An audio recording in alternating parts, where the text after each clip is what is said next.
está acontecendo no mundo algumas situações que a gente nunca imaginava que estaria acontecendo nesses países que está acontecendo, especialmente no Canadá, que eles estão... tem uma matéria de uma mãe que estava com os filhos e, porque era crente, estava falando de Jesus, eles chegaram, prenderam a mulher na frente dos filhos. Tem uma outra cena de um pregador, de um pastor, que parece que é do Canadá, ele estava pregando lá nos Estados Unidos, numa conferência, e decretaram a prisão dele lá. E aí todo mundo, querendo que ele não voltasse, falou, não posso deixar de voltar, eu tenho que voltar e assumir a minha identidade e a minha fé. E ele voltou, pegou o avião, voltou para o Canadá, e no aeroporto ele foi abordado pela polícia e preso, porque ele se negou a fechar a igreja, que lá no Canadá ainda é uma exigência do governo. No Canadá não se pode mais pregar no meio da rua, na praça. Então a perseguição está chegando perto de nós. E ela está se intensificando.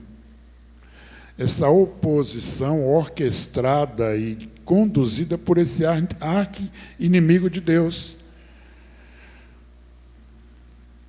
E ele sempre, ao longo da história, teve como objetivo neutralizar esse mover de Deus, esse movimento de Deus para restaurar a sua relação com a humanidade, para resgatar o homem, reconciliar o homem com Ele. Paulo diz que todos pecaram e separados, destituídos estão da presença gloriosa de Deus. O pecado fez isso. E quem foi que induziu o homem a pecar e desobedecer a Deus? Satanás. E ele continua fazendo isso hoje. Não só impedindo, confundindo a mente das pessoas para impedi-las de reconhecer o plano de Deus e aceitar esse plano, como também ele está investindo contra aqueles que já aceitaram e que têm convicção do que creem e que sabem qual é a sua identidade como filho de Deus, como discípulo de Jesus.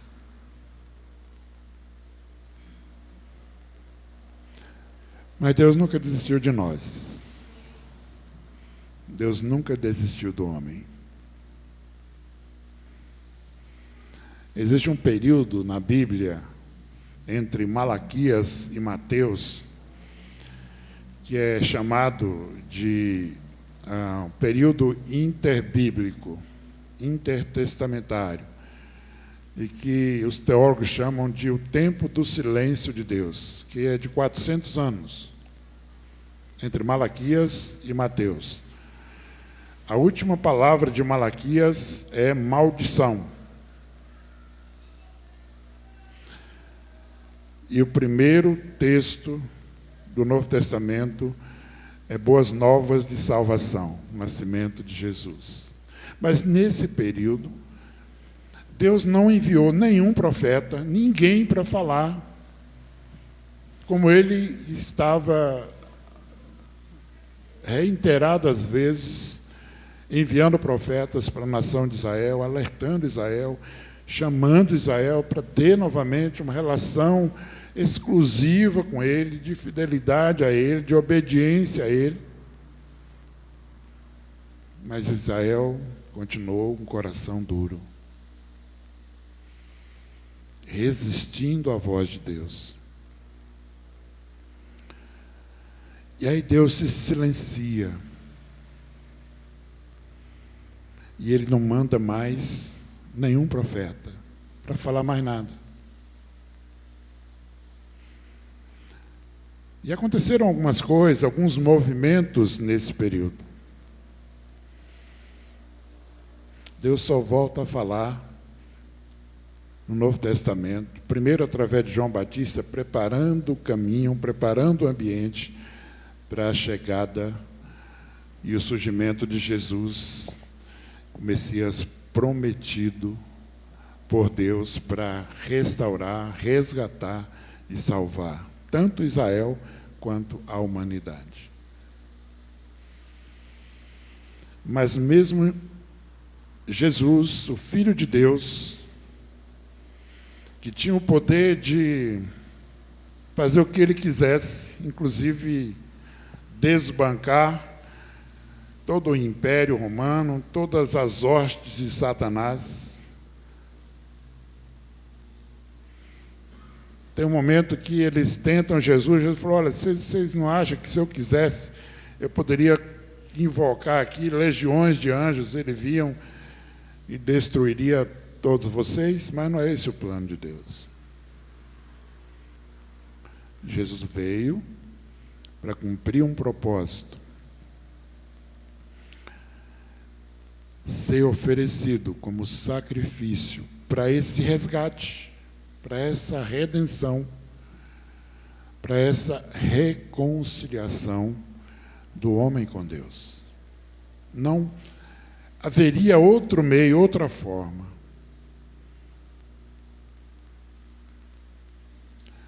Que não fosse essa de existir um mediador. Alguém que pagasse o preço dessa absolvição.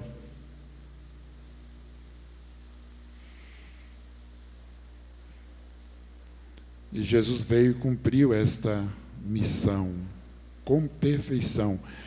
O autor de Hebreus vai dizer que o sacrifício de Jesus foi completo, perfeito e definitivo. Não há mais necessidade de sacrifícios. Foi perfeito e foi definitivo.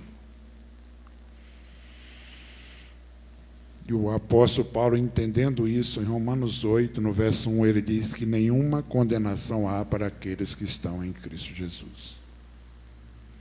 Jesus cumpriu a sua missão. Ele disponibilizou essa reconciliação, essa reaproximação do homem com Deus. Mas isso não é automático. Não é porque Jesus fez, porque Jesus pagou o preço, que já está todo mundo. Alguém comentou outro dia comigo sobre algo que alguém ouviu de um padre, que ele dizia que todas, acho que foi no culto de quarta-feira, foi o Menondes, que todas as pessoas irão para o céu. E aí nós conversamos um pouco sobre isso, e a verdade é a seguinte: se todos vão para o céu, por que Jesus teve que morrer? Que ser sacrificado, sofrer tanto?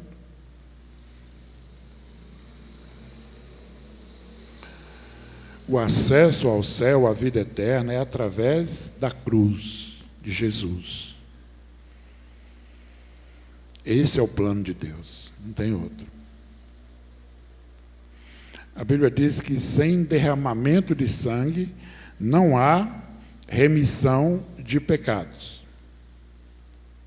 Os sacrifícios do Antigo Testamento, dos animais, todos apontavam para Jesus, que é a plenitude dos tempos. E Jesus veio, e Jesus realizou a sua obra como Filho de Deus. Mas ele também realizou a sua obra como homem, porque ele é o Deus encarnado. E alguém pergunta,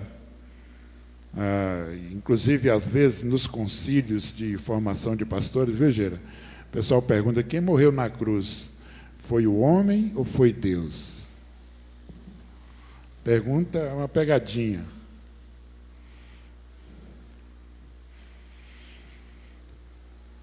Deus não morre, Deus não está morto. Quem morreu foi o homem. Mas Deus ressuscitou esse homem. Mas Jesus tinha a essência de Deus.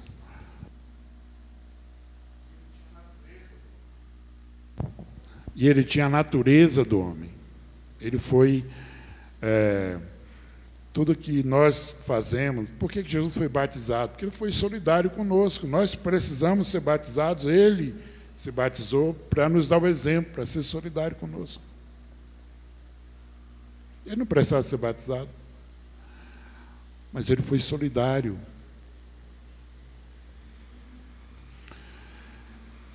E esse Jesus, que viveu como homem, ele nos deu todos os exemplos para sermos vitoriosos na nossa vida cristã. E um dos exemplos mais contundentes, mais marcantes que Jesus deixou foi a oração. Jesus não precisava orar. Por que ele não precisava orar? Porque ele disse: eu e o Pai somos um. Mas quando nós olhamos para a história relatada nos evangelhos sobre Jesus e os apóstolos, Jesus orava muito mais do que eles. Tem muito mais relatos de Jesus passando noites, madrugadas inteiras orando, do que os apóstolos. Aliás, quando Jesus vai para o Getsêmani, na véspera da sua prisão, ele chama os apóstolos, deixa um grupo aqui, chama mais outro grupo menor, falou: fica aqui e orai comigo, porque ele estava angustiado, sabendo que ia acontecer nos dias seguintes, ou no dia seguinte, porque ele morreu, foi preso de madrugada e foi crucificado durante o dia, à tarde. E ele deixa aqueles três: orem comigo, vigiem comigo. E ele adiantou sozinho, e lá orou, clamou, buscou a Deus, se quebrantou, se angustiou, chorou. E a Bíblia diz que a angústia foi tanta que o seu suor se tornou em gotas de sangue. Tamanha era a aflição, a angústia que Jesus estava sentindo naquele momento. E aí ele volta lá, quando chega, os três estavam dormindo. Jesus acorda: será que vocês não podem nem por um momento vigiar comigo, orar comigo? Orem. E ele voltou para orar. E orou mais uma vez. E nessa última oração ele diz: Pai, se for possível, passa de mim este cálice, mas, contudo, seja feita a tua vontade, não a minha. E ele sai, volta, encontra os camaradas dormindo de novo. E ele chega para eles, dá um toque: acorda, levanta, porque o traidor já se aproxima. E logo que ele encontrou os outros, chega Judas com a guarda do templo, que prende a Jesus e o leva para ser crucificado. Então Jesus, ele praticou a oração em nível elevado. Não era porque ele precisava, é porque não era uma necessidade material, era uma necessidade espiritual de conexão com Deus. Ele precisava estar o tempo inteiro conectado com Deus. E a oração é esse canal de conexão com Deus.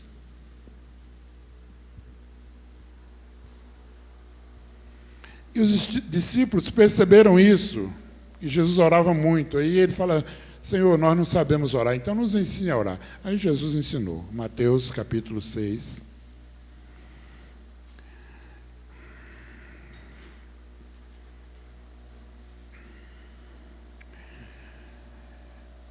Esse texto está relatado também em Lucas capítulo 11, mas eu vou ler o texto de Mateus 6, a partir do verso 5. E quando vocês orarem, não sejam como os hipócritas.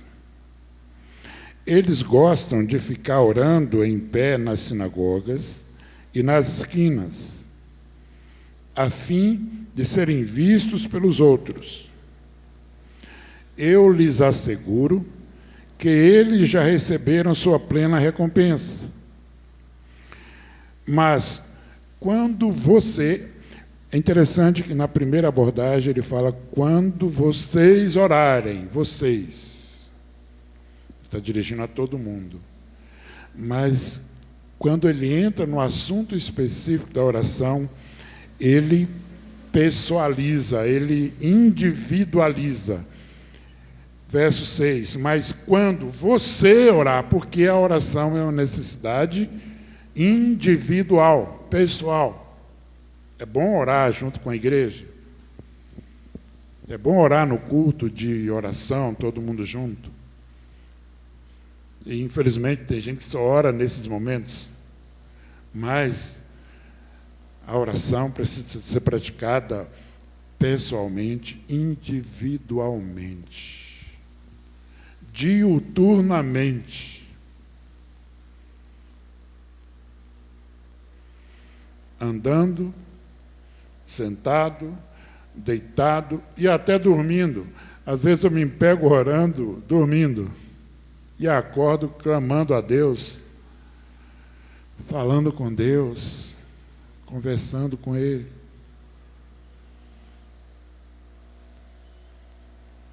Às vezes acordo angustiado por algum sonho, algum pesadelo, e aí começo a orar, a clamar a Deus ali, Deus vai acalmando meu coração, e eu durmo de novo. Porque a oração é essa sintonia, essa ligação com Deus. E aí Jesus pessoaliza, mas você, quando você orar, faça o seguinte: vá para seu quarto, feche a porta e ore a seu pai. Eu gostaria que você prestasse bastante atenção. E Jesus é a pessoa que faz Deus conhecido como Pai, e Ele vai dizer depois, Pai, numa outra oração, eu te glorifiquei, eu te fiz conhecido como Pai. E eu queria que você prestasse atenção nisso. Nós vamos falar um pouco sobre essa característica de Deus como Pai. Feche a porta e ore a seu Pai, que está em secreto. Então, seu Pai, que vê em secreto, o recompensará. E quando orarem, não fiquem sempre repetindo a mesma coisa. Eu estou lendo aqui na linguagem NVI, talvez na sua versão seja um pouco diferente, mas eu gosto dessa versão. E quando orarem, não fique repetindo a mesma coisa, porque tem oração que parece que é um mantra. Sempre repete a mesma coisa. Não há emoção, não há aquela explosão, aquela coisa que sai de dentro, de manifestação de fé, de amor, de esperança, de confiança em Deus. É uma oração mecânica, fria, formatada. É isso que Jesus está falando. Não repitam, não fica repetindo a mesma coisa. Mesmo porque as nossas lutas e as nossas dificuldades mudam. Mudam de forma e mudam de intensidade. Então, cada momento de oração é um momento único. diferente, que envolve sentimentos diferentes, emoções diferentes, até mesmo quando você entra no quarto, você ajoelha próximo à sua cama, sei lá, o sofá, e fica ali sem falar nada, só pensando em Deus, só conectado a sua mente com Deus. Isso é oração também. E Deus fala também. Aliás, essa questão de Deus falar, é muito importante nós sabermos que quando nós oramos, nós falamos com Deus, mas se nós queremos ouvir Deus falar, nós precisamos ler a palavra. Porque eu acho muito difícil Deus colocar um anjo ali ao pé da tua cama para dar resposta ou falar aquilo que Ele quer falar para o seu coração. Por isso que a oração precisa ser acompanhada de meditação na palavra. Porque você vai orando, Deus vai te conduzindo para as respostas, você vai lendo, Deus vai ministrando, o Espírito vai te dando entendimento e você vai sendo fortalecido, consolado e instruído. A oração é quando eu falo com Deus. A leitura da Bíblia, a palavra, é quando Deus fala comigo. São inseparáveis. Meditação na palavra e oração. Se nós nos aplicarmos apenas à oração e desprezarmos a palavra, vai ficar... a nossa conexão com Deus vai ficar meio turva, meio falha. Lembra quando você faz uma ligação para alguém e que a pessoa fala lá e fica cortando? Ah, não estou te ouvindo direito, fala de novo, a pessoa fala de novo, ah, não estou te ouvindo, daqui a pouco tem que desligar, porque você não está ouvindo. E a oração sem leitura da Bíblia é mais ou menos assim, você vai falando com Deus... e não vai ouvindo Deus, e Deus não está falando comigo, Deus não quer me ouvir, e aí você desiste, desliga. Então leia a Bíblia orando, com o coração contrito. E não ore repetindo chavões. Ore expressando o que dá no seu coração. Aquilo que está te afligindo, e aquilo que está te alegrando também. Porque a nossa oração precisa também conter ações de graça. Até mesmo pelo problema.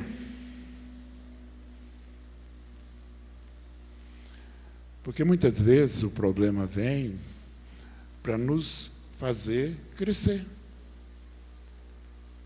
Desenvolver, amadurecer a nossa fé, estreitar a nossa relação com Deus. Porque se estiver tudo bem, Deus fazer que tudo fique bem, dificilmente alguém vai se lembrar de buscar a Deus. Então abre o teu coração. Quando orarem, não fique sempre repetindo a mesma coisa como fazem os pagãos. Eles pensam que por muito falarem serão ouvidos. Não sejam iguais a eles, porque o seu Pai sabe do que vocês precisam, antes mesmo de o pedirem. O seu Pai sabe do que vocês precisam, antes mesmo de você pedir. Tá. Deus sabe o que você precisa, antes de você pedir. E por que Ele não te dá? Se Ele é amor, bondade, dono da prata e do ouro, talvez Ele não te dá exatamente porque você não ora. Porque a tua relação com Ele está interrompida. Tua conexão com Ele está interrompida. Mas Ele sabe o que você precisa. Ele conhece seu coração. Ele conhece as suas necessidades, as suas angústias, as suas limitações, as suas fraquezas. Ele conhece.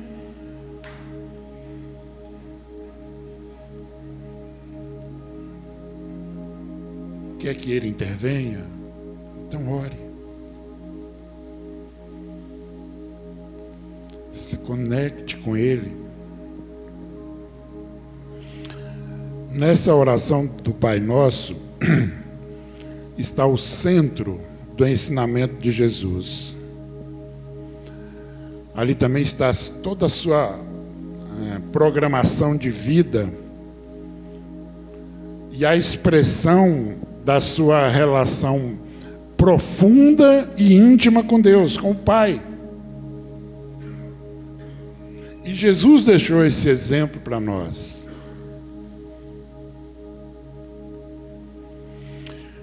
Quando os evangelhos se encerram no livro de João, no Evangelho de João, lá no final diz assim, se tudo que Jesus fez fosse escrito em livros, não caberia no mundo inteiro. Ou seja, Jesus fez muito mais, mas muito mais do que aquilo que está relatado nos evangelhos. Mas olha que coisa interessante. Jesus olha para os discípulos e fala assim, olha, se vocês permanecerem fiéis, e se vocês obedecerem a minha palavra, vocês farão coisas muito maiores do que eu fiz.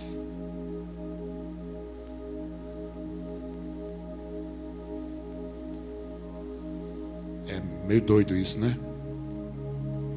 Fazer coisa maior que Jesus fez. Você acredita nisso? Eu creio. Que Ele falou. Se eu não acreditar no que Jesus falou, eu sou incrédulo.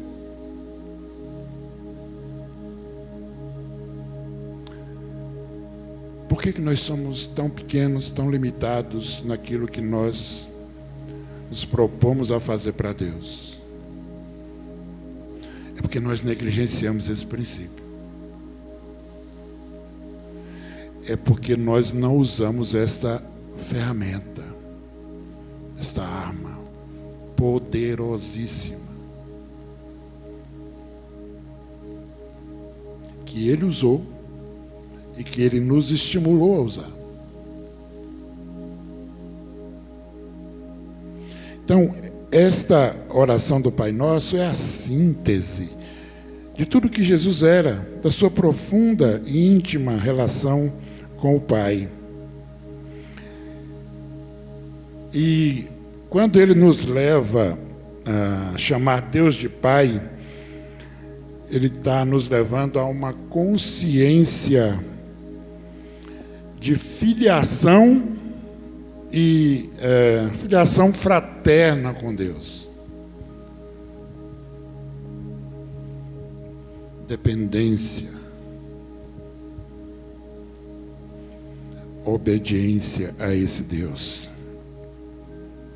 Então, a oração, e a oração, ela não é só usada no cristianismo, todas as religiões oram com termos diferentes, mas é prece, reza, oração, meditação, sei lá.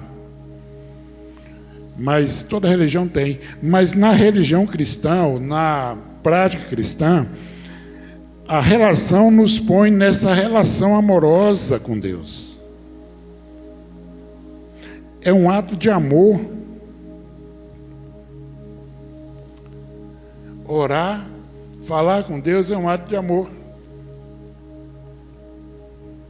Já pensou nisso?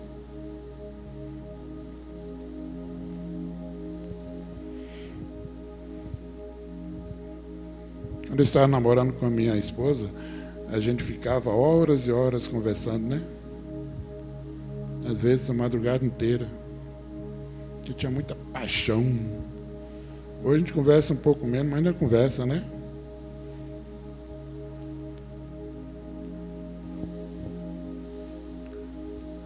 Às vezes a gente nem lembra de Deus, a gente passa a semana inteira cuidando das nossas coisas, tantas atividades, tantos compromissos. Não lembramos de parar 10 minutos para, oh Deus, eu te amo, como eu não posso viver sem o Senhor.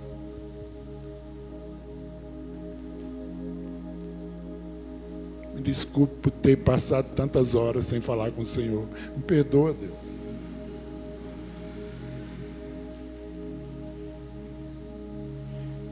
Como deixar de conversar com alguém que nós declaramos que amamos?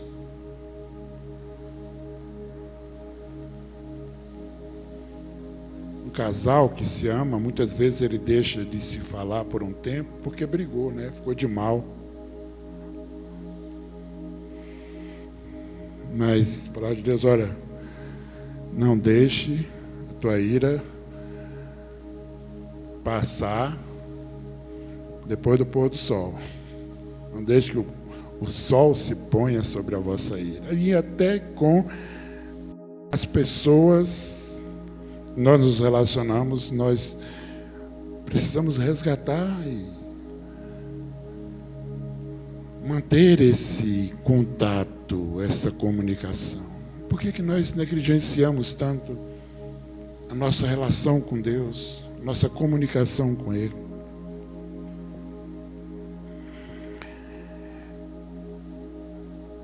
E essa relação com Deus, essa oração, ela abre um espaço para a confiança, para a transparência e até para a liberdade. Quando nós conseguimos essa sintonia com Deus, isso é libertador. Tantas coisas que nos oprimem, que nos angustiam, que nos deixa carregados, preocupações. Quando a gente entra nessa sintonia com Deus, somos libertos disso.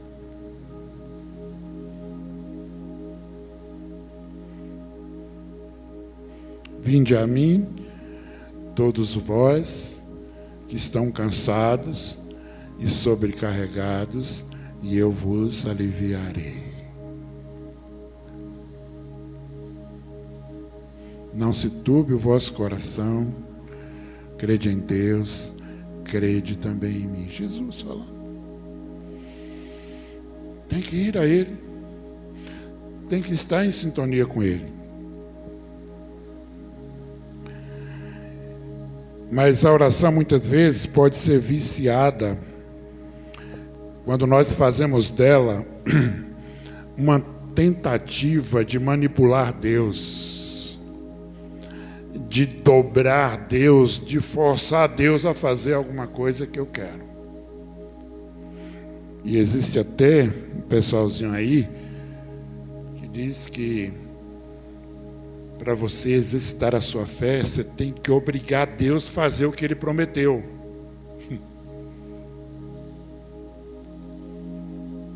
Ô, coitado. Querer obrigar a Deus.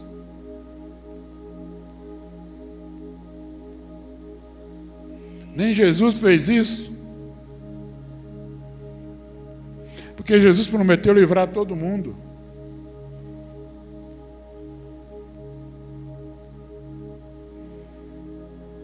Salmo 91 diz que 1000 cairão ao teu lado, 10.000 ao teu direito, mas tu não serás atingido. Jesus podia citar esse salmo naquela oração lá do Getsemane. Os apóstolos poderiam ter orado aquela oração, falar: Deus, o Senhor prometeu, o Senhor garantiu, então o Senhor está obrigado a fazer e a me livrar de ser martirizado. Todos eles morreram como mártires. Faltou fé para eles? Não.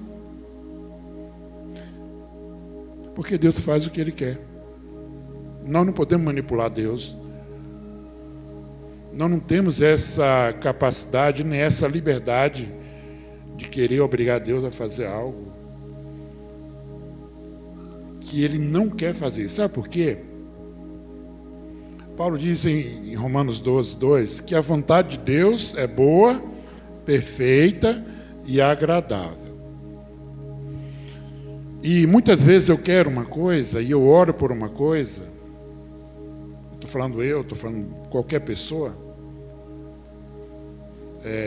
pedindo a Deus para que aquilo acontecesse. Deus, eu quero isso.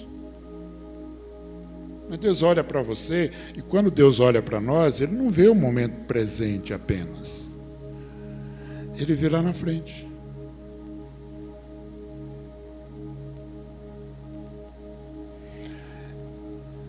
E alguém ora assim: Deus, eu quero que o Senhor me dê uma Lamborghini ou uma Ferrari, daquelas que chega a 300 km por hora. Deus olha para você, para mim, para Elber, para outros aí que gostam de... Filho, não vou te dar não. Porque eu estou vendo lá na frente que a coisa não vai ficar boa não. Estou falando assim um caso extremo. Mas às vezes algumas coisas pequenas que eu peço para Deus, mas Deus vê lá na frente.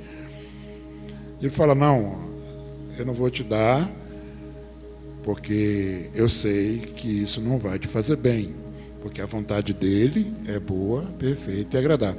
Qual é o meu papel? Se eu estou em sintonia com Deus, conectado com Ele, eu vou entender e eu vou aceitar pela fé. Dizer: tá bom, Deus,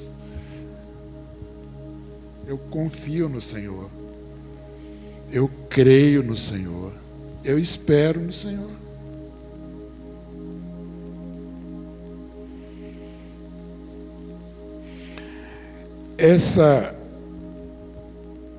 Precisamos ter o cuidado para não deixar que a nossa oração se torne numa armadilha, uma forma de manipular Deus.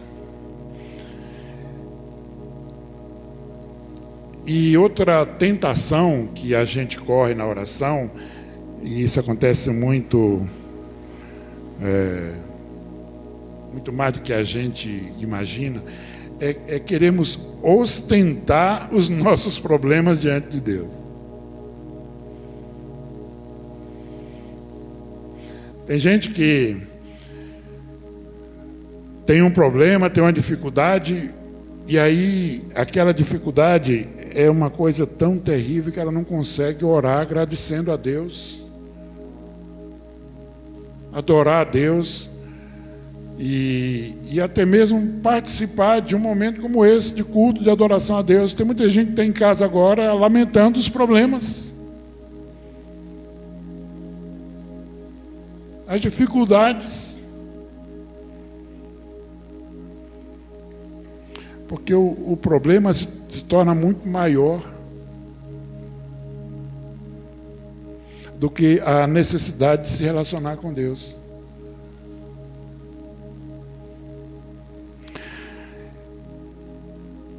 Como se nós fôssemos os únicos sofredores do mundo.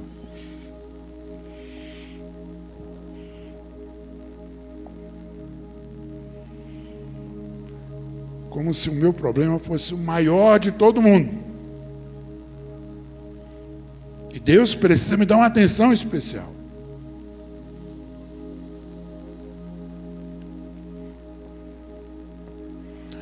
Entrega o teu caminho ao Senhor, confia nele, e o mais Ele fará. Não fica aí se martirizando e sofrendo por causa de problema, não. Eu aprendi isso. Às vezes eu fico triste com uma coisa, um momento, uma circunstância, para falar: quer saber? Não vou me consumir com isso, não. Deus, eu entrego ao Senhor. Resolve isso aí. Primeiro resolve no meu coração, depois resolve com a circunstância. Eu te louvo porque eu posso clamar ao Senhor, porque eu posso buscar ao Senhor, porque Tu és o meu refúgio, a minha fortaleza, Tu és o socorro bem presente na minha tribulação. Esse é o Espírito. que Deus, que Jesus quer estimular em cada um de nós. Então, para não cairmos nessas tentações, Jesus apresentou esse modelo de oração, que é a chamada oração do Pai Nosso, que é, como eu disse no começo, é considerada a síntese do Evangelho. Porque nessa oração tem alguns princípios que Jesus colocou que nós precisamos considerar. Jesus nos leva, assim como ele buscou isso, a desenvolver essa relação íntima com o Pai. E a estrutura dessa oração do Pai Nosso, que nós vamos ler agora, diz assim, que eu parei no verso 9, né? E Jesus diz assim: vocês orem assim: Pai nosso, que estás nos céus, santificado seja o teu nome, venha o teu reino, seja feita a tua vontade, assim na terra como nos céus. Dá-nos hoje o nosso pão de cada dia, hoje. Perdoa as nossas dívidas, assim como perdoamos aos nossos devedores. E não nos deixe cair em tentação, mas livra-nos do mal, porque teu é o reino, o poder e a glória para sempre. Esta oração começa com uma invocação que mostra claramente a quem nós nos dirigimos. Não é a qualquer pessoa, não é a qualquer um, é alguém muito especial. Pai, Pai nosso que está nos céus. Depois segue mais duas partes, né? Na primeira apresenta-se 3 desejos que são centrados em Deus: seu nome, seu reino e sua vontade. Vai percebendo aí essa estrutura. O que Jesus queria aqui com essa oração é nos dar uma estrutura mental, né, na nossa mente, no nosso cérebro, para nos relacionarmos com Deus. Nossa mente precisa estar estruturada dessa forma. E ele começa apresentando essas necessidades, né? Esses desejos centrados em Deus, que é no seu nome, no seu reino e na sua vontade. E na segunda parte, ele apresenta necessidades do ser humano. Dai-nos o pão de cada dia, perdoa-nos as nossas dívidas ou ofensas, não nos deixe cair em tentação e livra-nos do mal. Então a oração começa com a invocação do Pai Nosso.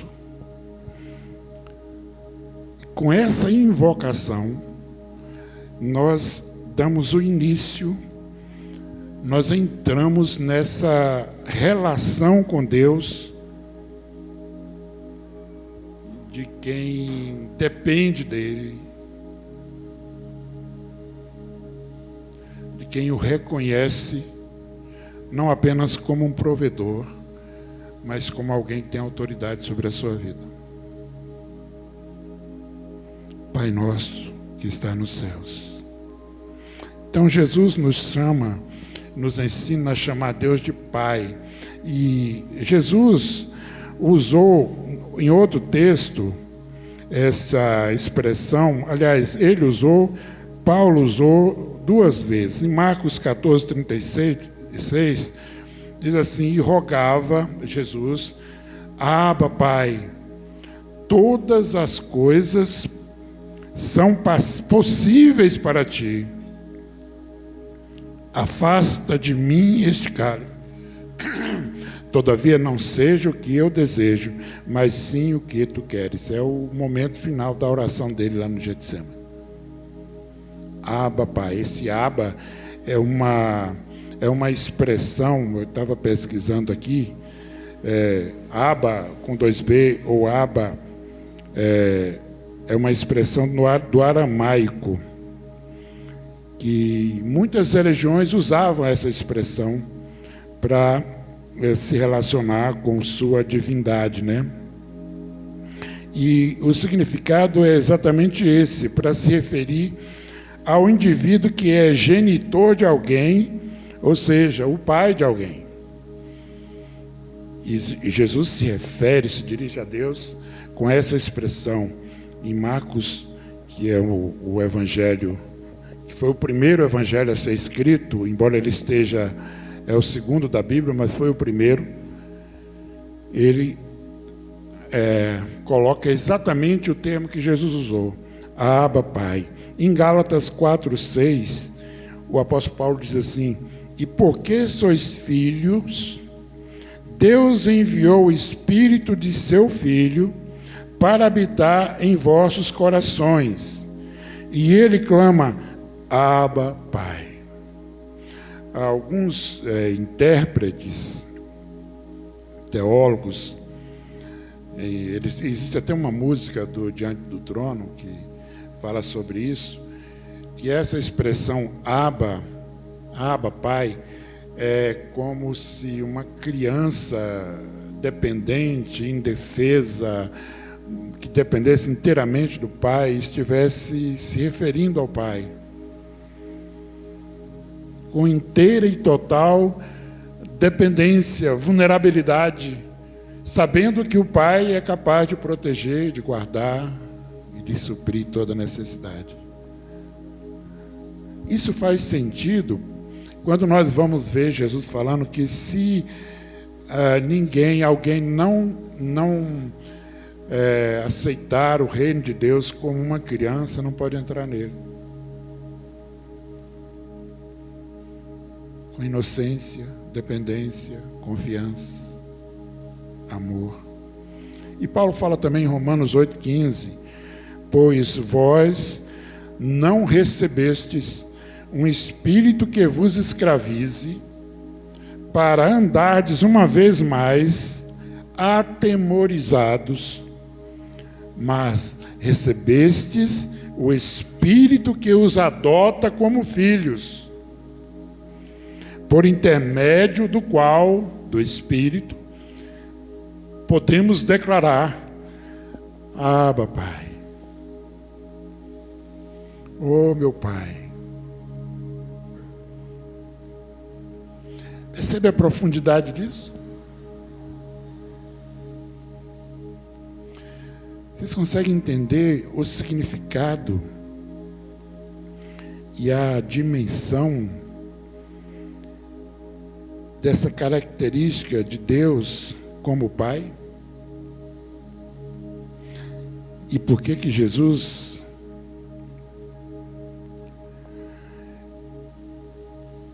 fez questão de torná-lo conhecido como Pai?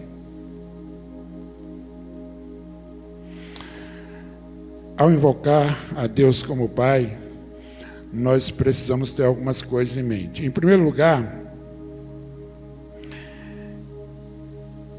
temos essa consciência de que somos filhos e filhas. Temos que ter essa consciência.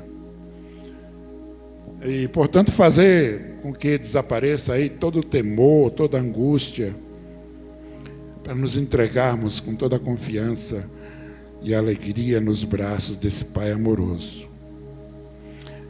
Precisamos, 1 João 3:1, vamos ler esse versículo.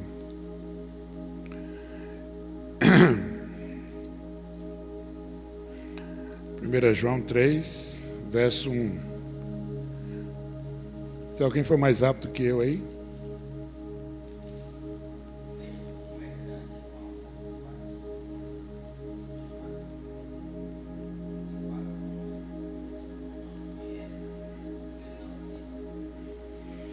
Veja como é grande o amor que o Pai nos concedeu, ao ponto dele nos chamar ou conceder ou considerar filhos de Deus. Então não é qualquer um que é filho de Deus, não, gente. Paulo diz que o Espírito Santo testifica com o meu espírito, com o nosso espírito, que nós somos filhos de Deus. Então só quem tem o Espírito de Deus, esse Espírito que Paulo disse que nós recebemos e pelo qual nós clamamos Abba Pai. Só quem conseguiu entender isso, essa dimensão da relação com Deus e reconheceu Jesus, pode compreender a grandeza disso que Paulo está falando aqui. Então precisamos ter a consciência de que somos filhos. Precisamos também ter a consciência de que somos irmãos e irmãs. E isso aqui é muito importante. Se há um pai e se existem filhos, existem irmãos e irmãs que devem ser fraternos, solidários, amorosos, compreensivos, perdoadores. A grande dificuldade da igreja e da relação numa igreja é a capacidade e a disposição de perdoar.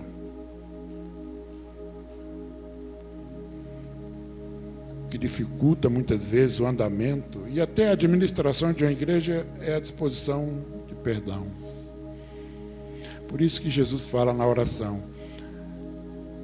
Pai, perdoa as minhas ofensas, os meus pecados, assim como eu tenho perdoado. Ou seja, é condicional. O perdão de Deus é condicionado à minha disposição de perdoar quem me ofendeu. Então precisamos também ter consciência de que nós somos irmãos e irmãs. Vou adiantar um pouco aqui, porque senão eu vou até meia-noite. Então, ele nos ensina a reconhecer o nome de Deus, o reino de Deus e a vontade de Deus. E o primeiro pedido é que o nome de Deus seja glorificado. A nossa vida, a nossa relação com Deus precisa ser, a nossa conduta, o nosso procedimento precisa ser algo que glorifique a Deus. E Paulo vai dizer lá que nós devemos fazer tudo para a glória de Deus. Tem a segunda parte do Salmo, que dos 4 pedidos de relação interpessoal, que eu vou deixar para domingo que vem, porque já foi quase 1 hora aí.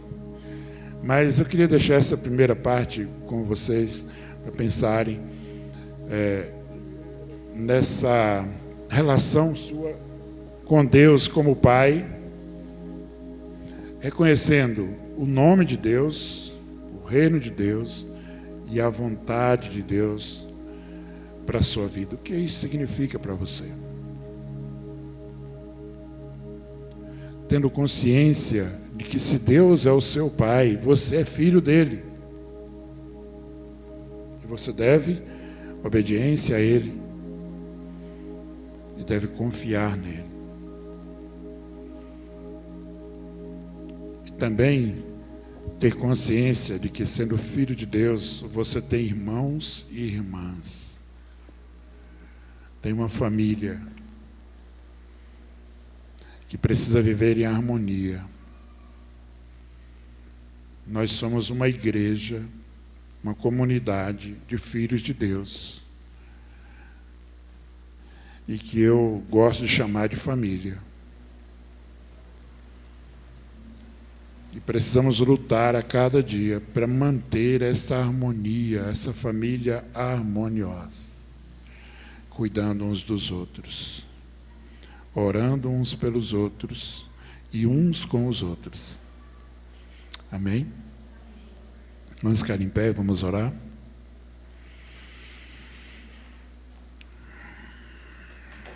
Senhor Deus, obrigado por ter se revelado a nós como um Pai que ama, que cuida e que dá provisão. Muito obrigado a Deus por nos dar a garantia, conforme o Senhor Jesus prometeu, que Ele estaria indo preparar lugar para nós. E Ele disse: olha, na casa de meu Pai há muitas moradas, e eu vou preparar uma para vocês. E essa morada, esse lugar está preparado para nós. E um dia nós estaremos inteiramente, completamente e verdadeiramente, fisicamente na Tua presença, sei lá, fisicamente talvez não, mas espiritualmente, eternamente em Tua presença. Esse é o alento do nosso coração, essa é a esperança que nos move. Então nos ajude, Senhor, a cada dia a valorizar esse relacionamento com o Senhor. Está em perfeita sintonia e conexão com o Teu trono de graça. Ó Deus, que essa palavra continue produzindo transformações em nossas vidas, nos levando a tomar decisões importantes, a rever posicionamentos, a rever atitudes, a crescermos, a amadurecermos na nossa fé.